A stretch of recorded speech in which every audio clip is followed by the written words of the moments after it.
Oh, do I dare say this? I don't know.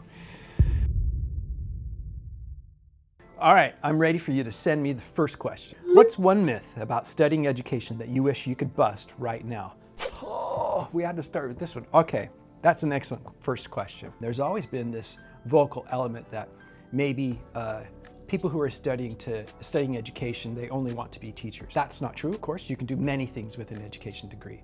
You can work in law, you can work in media, you can work in the third sector with charities, you can work with the NHS. But if you want to be a teacher, studying education gives you that perspective on what it means to educate someone and to be educated and what we think the aims of education are. It gives you a really rich perspective on what that is so that you as an individual who wants to educate people can go about doing that in the way that you think is right for your students, right for the context that you're in, right for you and your work as a professional. All right, the second question.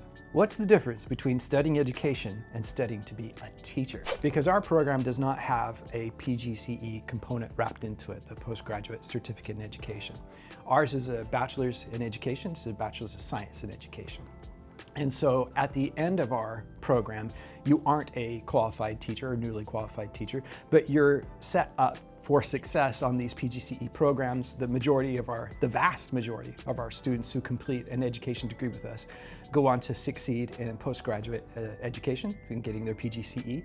And also the vast majority of them get hired into teaching jobs that they want to have. So we prepare you well for that. All right, what's the next one? If I'm terrible at early mornings, will I survive this course? I ask myself that every Sunday night. You know, yes. At least on our education program.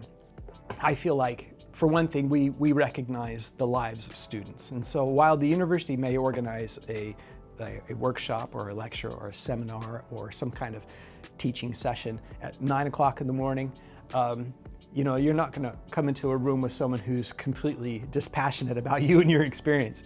And the thing is, you know, we recognize our students as human beings, as individuals who have needs, and we do what we can to make our sessions meaningful and entertaining, useful.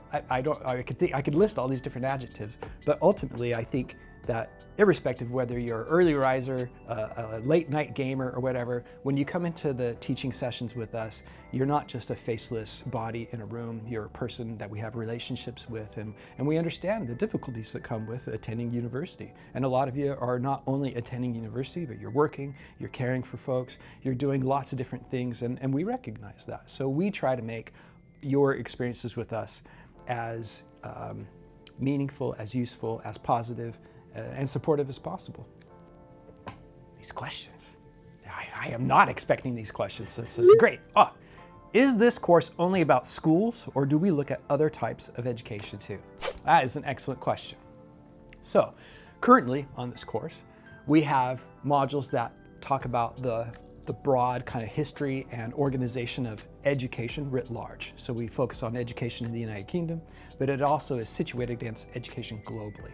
And that is how, that is kind of an introduction to the concept of education as kind of a human endeavor, as well as how societies organize education, educational systems, and that includes schooling. But it also includes like informal accounts of education and alternative forms of education. Maybe I've had too much coffee this morning. Will I get any practical experience, or is it all theory? It is not all theory. Theory is one of the foundations on which we do build our program. And so, but there's many kinds of pieces of that foundation. So we have a theoretical foundation, we have an evidential foundation. So our research as academics, when we go out and do our educational research, we're bringing the knowledge that we've generated back into our classrooms, and we're building our modules around those pieces of evidence and the theories that we've generated. But there are also practical components. You can have placements where you can go and have that kind of real world experience. You can also have more practical kind of experiences on our modules within teaching sessions. Again, like on a module that I convene called Radical Education, we talk about nature pedagogy, contemplative pedagogy, holistic pedagogy, And it's hard to really get a sense for what those are unless we go out and do those things. We thread practical experiences throughout the program, whether it's through placements, internships, international study opportunities, study abroad opportunities, volunteering opportunities, as well as what we do with students in the classroom and outside the classroom. So you get practical elements, you get theoretical elements, you get to engage with the evidence that we produce through our research, and it's a rich, multifaceted experience. One other one. Is this course assessed more through essays, exam, or something else? Well, there are essays, there are exams, and there are some things else. In the first year particularly, you'll have some opportunities to write essays. And that sounds funny, what do you mean an opportunity? But it is a good chance for you to break free of the schooling approach to writing essays. And I don't mean that to demean what happens in schools, but essay writing is a little bit different at university. And so we want to introduce you to that form of writing. You might have multiple choice question exams that might be under like certain conditions, like timed conditions or online. Those things happen at university. On my modules, I like to do different approaches to assessments. So I might have some short reflective writing. I might have some short essays. I like presentations. I like people getting together in groups and creating posters and doing kind of a more kind of artistic form of assessment, if you want to call it that. And then there's also this idea of authentic assessment. So, you know, how can we ask you to demonstrate your knowledge and skills and understanding in ways that reflect the kinds of work that you'll be doing beyond the university? And so, like on my radical education module, one of the assessments is I ask students, and I work with them in developing a grant proposal, because there's going to be a time in your professional life where you may be asked to develop a grant proposal. Well, you're going to have that real experience of doing that here on our program. What's the weirdest or most surprising thing you've learned about education? Oh, do I dare say this? I don't know. Let's take this in context. You know, I was a teacher in the United States. I was teaching for 6 years in the United States. Kind of came to the conclusion that maybe schools aren't all what we think they are. Maybe they're not all what they're cracked up to be. And this is not because of the people that work in schools per se. It's not about teachers not doing their jobs. It's not about head teachers not running their schools well. But maybe it's about broader societal forces, about power, about economy, about different philosophies and ideologies of what education is or should be, and how they get kind of propped up in different ways in society. And that's partly what we study here on this degree. And so in many ways, I kind of feel like schools can harm people as much as they help people. It can be two things at the same time. And one of my favorite theorists is Paulo Freire. He's an educational philosopher from Brazil who wrote a fantastic book called Pedagogy of the Oppressed. And in that book, he argues that schools can be institutions of oppression rather than institutions that liberate and emancipate people. And so on this degree, what we get to do is we get to examine claims like that. Or questions like that. What if schools are actually organizations or institutions that oppress people rather than liberate them? And if we want people to live freely and to be fully included in society, how do we create educational systems that help them do that? And that's, I think, one of the most exciting things about studying education. And that was one of the biggest eye-opening experiences I've had as someone who has studied education, who has worked as an educator, and now works with people in becoming new educators, is that, you know, things can be two things at once, helpful and possibly harmful. Does the program include a PGCE? Our program currently does not include a PGCE, and that is actually a feature, not a flaw, of the program. What we've done is we're going to prepare you in many different ways for success on a PGCE program, in ways that won't replicate what's going to happen on a PGCE, but actually set you up for it. And then because we have room in our curriculum, because we don't focus on so much about behavioral management and how do we teach this way or teach that way, rather we take a step back and we think about education from a social science perspective. How do we generate knowledge about education, teaching, curriculum, etc.? How do we examine that evidence and get to the truthiness of it? How do we understand how it might work within schools? How do certain approaches to education affect different communities within society? How does it intersect with ideas around identity, sexuality, gender, etc.? These are really important concepts and issues that folks on a PGCE course want you to be able to engage with.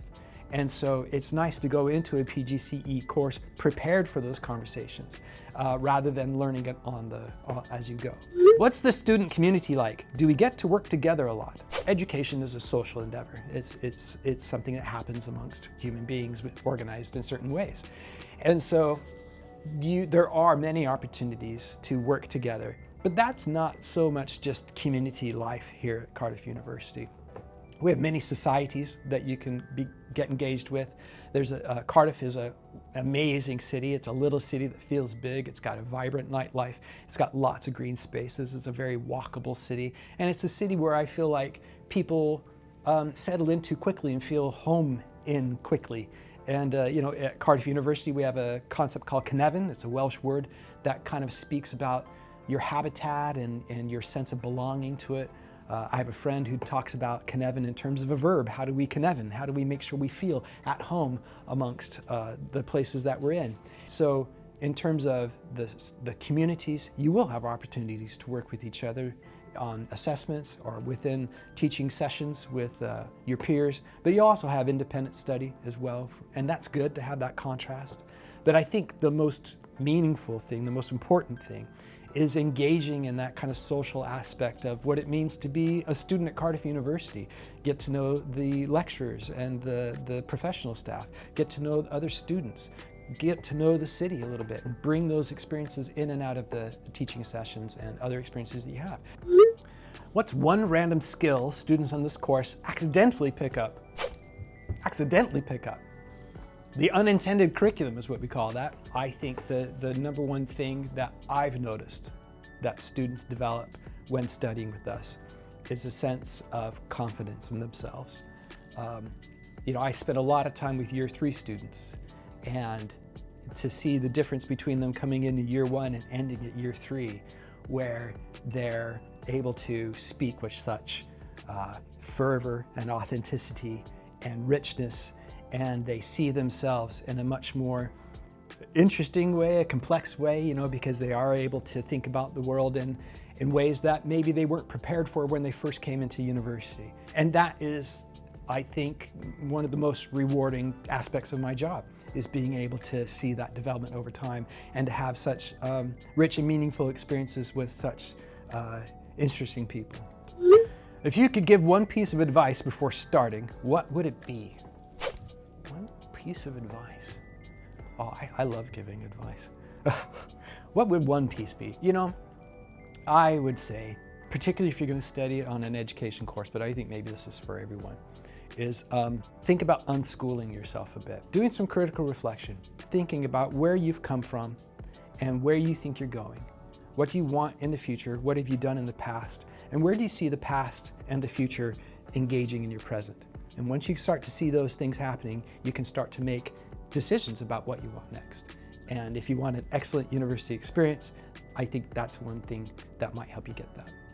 All right, one more. What is this one gonna be? I have to do this a lot because I'm old. If this course was a film, what genre would it be and who would play you? I'm a big fan of The Big Lebowski and Star Wars, so maybe it's kind of a cross of, maybe it's the big Star Lebowski, I don't know. And who would play me? I don't know. My wife teases me about my haircut. She calls it the "I'm Luke Skywalker, I'm here to rescue you" haircut. So maybe Mark Hamill. I don't know, I like Mark. But Jeff Bridges is okay. I just can't grow a beard.